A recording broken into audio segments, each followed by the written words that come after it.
So Tesla showed off something pretty interesting. This headline says that they unveiled it. This is obviously a concept at this moment, and you know how the camp crowd and the RV crowd goes crazy over Tesla stuff. There was that concept for a Cybertruck camper edition that was going viral. You had pre-orders. They exceeded their expectations. There's something, this off-grid, extended range solar lifestyle is just, it's popping off. It's hot right now. Mm-hmm. You can speak from experience yourself as far as the vehicles that get you fired up. I've done my research. And everyone kind of sees this stuff and wonders if Tesla has some kind of a potential play. If they're interested in solar, obviously. They've got all types of batteries, obviously. And then you start to imagine, okay, how could these items be utilized in new product categories that Tesla's not already in? You had the power wall, you had the solar panels for the house, but then these products, at least for me, they're hard to get your hands on here. And I don't know if demand is outpacing supply and so on, but then they're at some show in Germany, some sort of convention, and they show this off or unveil it, something labeled a solar range extender trailer with SpaceX Starlink internet terminal. Now, Starlink is a whole different story where you had, it was targeted at rural areas, but then you had people that had RVs that were gobbling up the Starlink because it was a better connection than they could get with their cellular in all types of different regions. So now you combine the two. You got a bunch of sort of retractable solar panels built into a trailer. Obviously, you've got batteries to store the electricity. And then you've got this Starlink panel mounted on the front of it. That's like a moving house. You could do a lot. You could have a time. You could definitely be off grid a little bit. And the expo is called IDEAN Expo, apparently. Yes.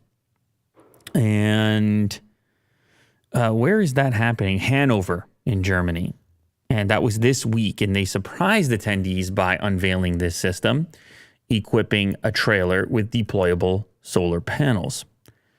Now, some have said the problem with this thing is that trying to do the math on how much you could generate with these panels, even if they're all 300-watt panels, 2.7 kilowatt, which would mean it would generate less than 50 miles of range per day, and even less if it happened to be folded up and you happen to be driving around. So they're saying as a range extender, not all that exciting, but maybe that's not the only application. Maybe in a pinch, okay, fine, you got your 50 miles stored up.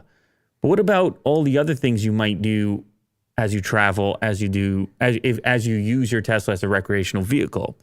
Keeping fridges cold, powering other appliances that maybe are less power hungry than the vehicle itself. And then the range extension aspect is only as an emergency type of thing. Mm-hmm.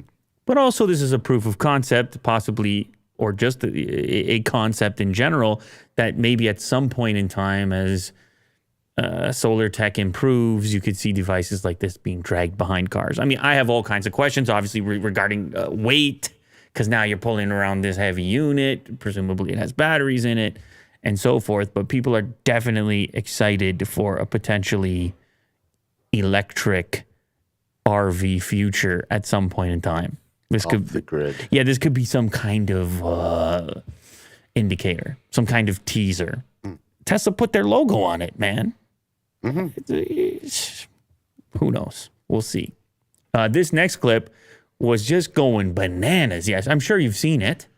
I haven't seen this clip specifically. But you know about the project here. It's apparently 5 developers, seriously indie project, first-person shooter game, which takes place in a toy store, and you are an action figure. Now, I showed this to my kids, and they went, give me this right now.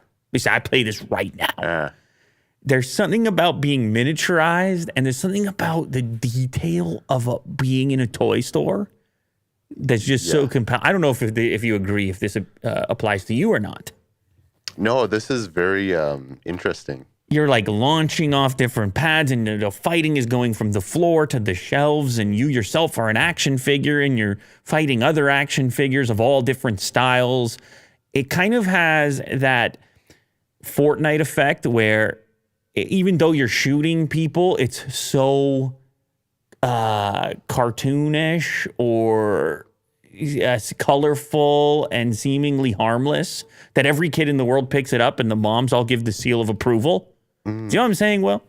Yeah, this is nostalgia in a way too, with physical toys. Nostalgia of the toy store, which maybe fewer kids are experiencing in this day and age with the ordering of the toys online or things like this.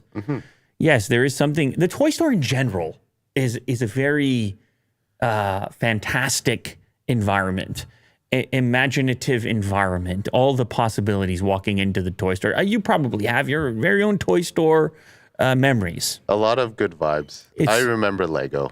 Like section. the Lego displays, all the colors and collaborations and so on. Anyway, the game's called Hypercharge. It is made by an indie game developer, and they announced that it will be available soon exclusively on Xbox. Imagine that. That's a nice little get for Microsoft, because this clip has generated 13.5 million views already on Twitter. This simple clip. So you know it's going to be a big deal, and it's going to be great for Xbox gamers. Some people might even pick up an Xbox to play this game. I don't know. We got to wait and see, but so far so good. Joe Rogan is back in the news. He was on Lex Friedman's podcast. I didn't engage. I haven't listened to it yet. You said as if you've already listened to it or part of it. I've listened to a few clips. You've been involved in the clips, but he was getting grilled. Not grilled. He was getting asked about having Trump on his podcast, Donald Trump, I'm talking about, because there was so much hype and noise going on that he was going to host a debate back during the campaign between Biden and Trump, or he was just going to have Trump on. Obviously, tremendous, enormous platform. And many wanted to see Trump, never mind Trump, many want to see high-profile people in those type of situations talking for hours on end. In front of Joe Rogan? Him specifically. Yeah, exactly. It's very alluring. Yeah, exactly. Everybody, people really wanted this to happen and thought that it would happen and thought that the right pieces were in place. Like Rogan is obviously connected to and longtime friends with Dana White, and Dana White has spoken at multiple events for Trump. They have a relationship. So you would think that these pieces could easily be put together. And you sit there and wonder, why hasn't it happened then? It would obviously be an enormous episode from a viewership perspective. Drive all types of Spotify signups. Oh, yeah. It just sounds like there would be business to be had there and possibly an interesting conversation. I don't know. But he goes on to tell Lex that absolutely not. He says, I will not have, I refuse to host Donald Trump on the show. He said he didn't want to help him in any way. Here's the quote. I'm not a Trump supporter in any way, shape, or form. I've had the opportunity to have him on my show more than once, and I've said no every time. I don't want to help him. I'm not interested in helping him. Those are Rogan's words. Some might be surprised to hear that, because he's obviously been lumped in a big way with that crowd, as much as he's gone on to say politically, I'm over here on this subject and over there on that subject. But he has made so many headlines. He has been a target of criticism over all types of things, including, I guess there was the COVID stuff was going on. And I mean, I can't even remember the number of controversies, but many had grouped him in. Yes. And for him, labeled him. And many had been pasting the labels, and might be surprised to hear. Now, take it for what it is. It's one interview. Things can change. Opportunities can change, scenarios can change. He went on to say that he's not even sure that Trump would be capable of being free and loose in that kind of environment, and he would be worried that Trump would just be acting in that scenario, and it wouldn't be a great conversation. I don't know. Lex pushed back and said, hey, you should, have the conversation. he might be able to get him to open up. Maybe you can see another side of a person. It is just a conversation in the end. To which Rogan then replied, hey, don't underestimate the effect that these type of appearances can have. Because you might be saying, hey, Joe, what's the big deal? It's not you. You're having an individual on your show. It's not your responsibility. And I was surprised to hear from him in one of these quotes that, because the question was, do you really bear the responsibility of the course of our country based on a conversation? That's what Friedman said to him, as he said, hey, I don't want to support him in any way by having him on. He said, I think you can revitalize and rehabilitate someone's image in a way that is pretty shocking. That's his response to his own personal responsibility having someone on, which is kind of strange because you could argue, why have anybody on that you don't agree with? And then you eliminate a ton of conversations because you could say, I don't want to revitalize that individual because I disagree with them and so forth. Now, obviously, Trump is a whole different ballgame. He said threat to democracy. These are Rogan's words. And so maybe he is the most complicated figure and maybe the consequences are most severe in that scenario. Sure. But it is a fine line. It's a real balancing act between who you're going to put on the platform and how that behaves as a conversation, how it behaves from an insight perspective, and then how it behaves from an endorsement perspective. He endorsed Bernie Sanders, but that's another piece that gets left out and not a lot of people talk about. But it is. There's no shortage of criticism one way or the other. Now people are going to be pissed that he said, I'm never going to have him on. Now the other group's going to be pissed. And the other group is celebrating. The other group is sitting there saying, damn right, you're never going to have him on.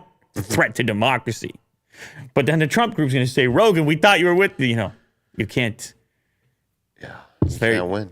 It's very difficult. But it is interesting to see him doing an interview on another platform other than his own as well. So shout out to Lex for putting that on.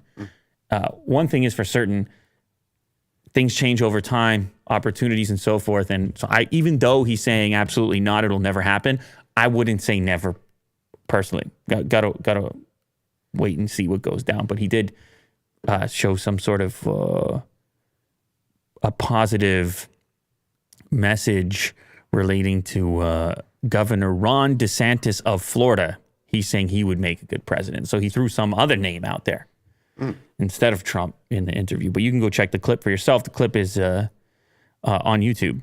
Will Trump win in 2024? That's the name of the clip. Joe Rogan, Lex Friedman. So go check that out. See all those words for yourself. Shifting over to Biden a little bit here. You have the WNBA star Brittany Griner send a message to Biden. She is the one who has been locked up in Russia. And that actually it actually happened just before the conflict, the war broke out, the invasion, Ukraine. I couldn't remember the timeline in my head. I was like, was she, did she get arrested after the fact? Or she was already arrested prior. She was going through an airport over there, and apparently officials had found vapes with hashish oil. Obviously illegal in that region. And so she was apprehended and is, I guess, participating in the legal system over there, which then you have the conflict, then you have the sanctions, then you have the leverage, and then you have to, your intuition is getting fired up and you're like, well, is this the actual punishment for such things? Would a person normally be jailed for this period of time for that particular offense? Or is there now a bargaining chip here because you have a high-profile individual, American, now that we've got this conflict underway? Anyway, she recently wrote a letter directly to Biden saying help, terrified now that she may never leave Russia, that she has gotten mixed up in this situation. Now, Russia, for their part, I guess there's a representative there who came out and said, hey, this has nothing to do with that. This is not a hostage situation at all. Dmitry Peskov said late last month that Griner was not being held hostage, but offered no timeline for her potential release. Here's the quote from him. She violated Russian law, and now she's being prosecuted. It's not about being a hostage. There are lots of American citizens here. They're enjoying their freedoms, but you have to obey the laws. That's the quote. I don't know. It's a tough situation. I mean, you can imagine being locked up in Russian prison right now, given the global situation and landscape. I think most people would be concerned about that. I don't know what Biden can do. What can you would have to bargain. You'd have to let somebody else go that has been apprehended, and then you'd have to measure their crimes and complicated stuff. But it's been going on for a while now. And it's not going to be, obviously not going to be easy for the individual involved by any means. Let her come back. Let her play. Who are you talking to right now? Are you talking to Dmitry or Putin, or who are you talking to? Putin. Yeah, I don't I hate to tell you. He listens to this. I hate to tell you, Will. I mean, I don't know how effective that's going to be, but good luck with all that. Actually, let's go to the next story and stick with Russia just for a moment. Okay. Apparently, there's been reports, just the next tab over, there's been reports of moldy burgers in the new Russian McDonald's replacement. Oh. Russians served moldy burgers. Oh, boy. I don't know. You can imagine there's people that are pissed that McDonald's is no longer in Russia, and they're going to be going over their new meals from the Russia replacement with a fine-tooth comb. They're going to be really inspecting that stuff. Hey, what is up with this? So the new version of McDonald's in Russia is called Tasty, and that's it. That's the translation. Kusno and Tachka. It looks like McDonald's. The items are kind of like McDonald's. McDonald's is nowhere to be found.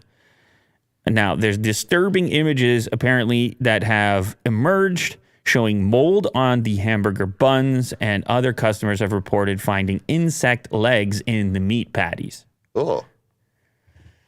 Which, a little extra protein. If you want to be optimistic, sure. I get it.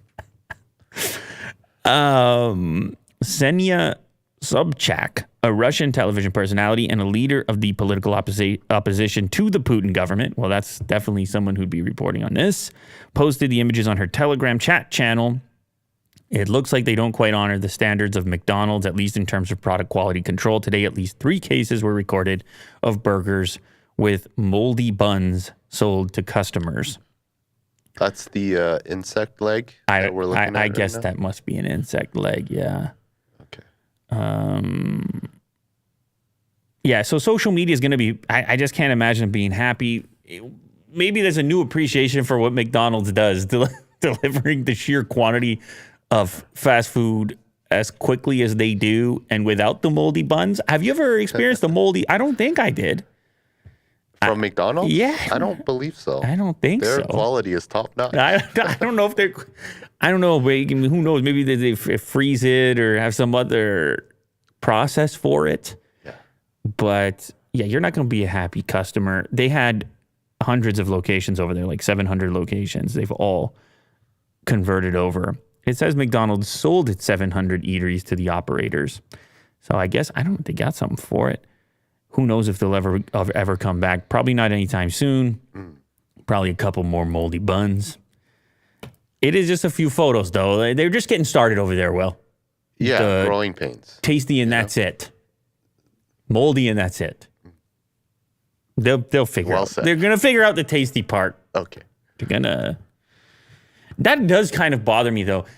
If you had a restaurant, Will, you yourself, you have a restaurant and you screw up once and all of a sudden you got a bag of moldy whatever and it goes out and the Google reviews are coming in, you're dead. You invested all your money, you did the renovation, and then one moldy bag goes out to social media.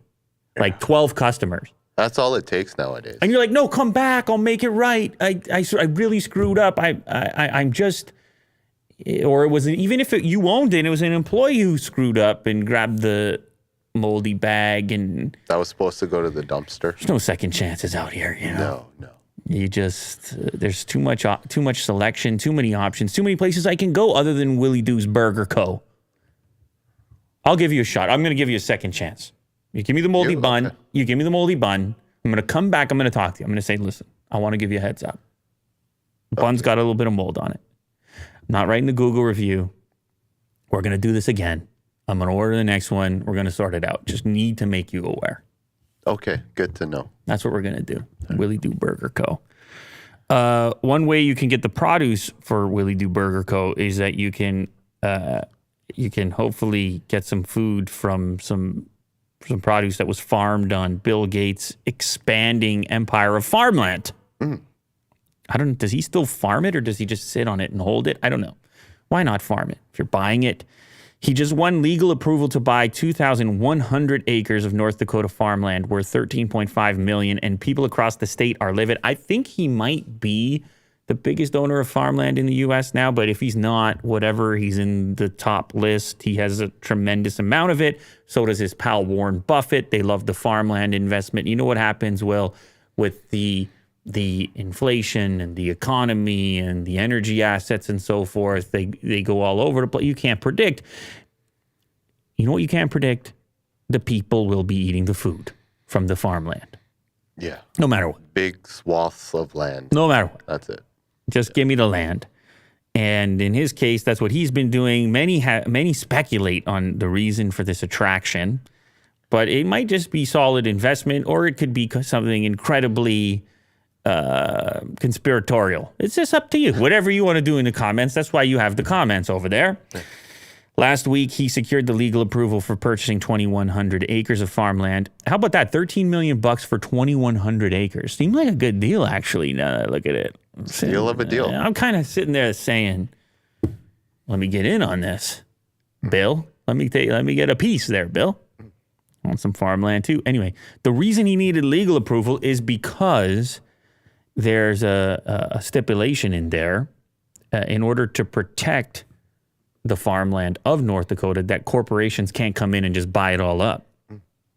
By the way, he has 270,000 total acres of farmland across dozens of states, and he's the largest private owner of farmland in America. So let's get to the bottom of that real quick. There's a Depression-era law in North Dakota that prohibits corporations and limited liability companies from owning farmland in the region. And many people were not thrilled about this news.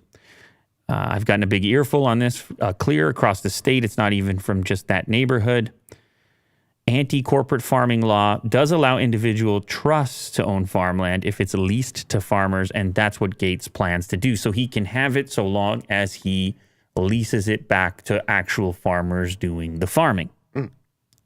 He found, but people are still mad anyways because they say, hey, what are your plans here? It's too much. You got your piece is too big there, Mr. Yeah, divvy it up. Mr. Corporate. But yeah, farmland, he still loves it. He just got approval to buy a bunch more. I don't know about you, Will, but I think we need to get some farmland ourselves.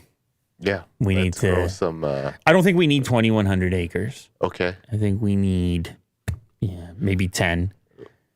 And we're going to do the produce. What kind? Well, around here, you're kind of limited.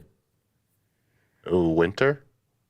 There's winter, but there's still, you got amazing food coming from over there. You can get all kinds of local produce. You go to the farmer's market, you can get local wild blueberries and strawberries. Obviously, you can get corn and all types of apple varieties. I want to do something like exotic. No, but we can't do.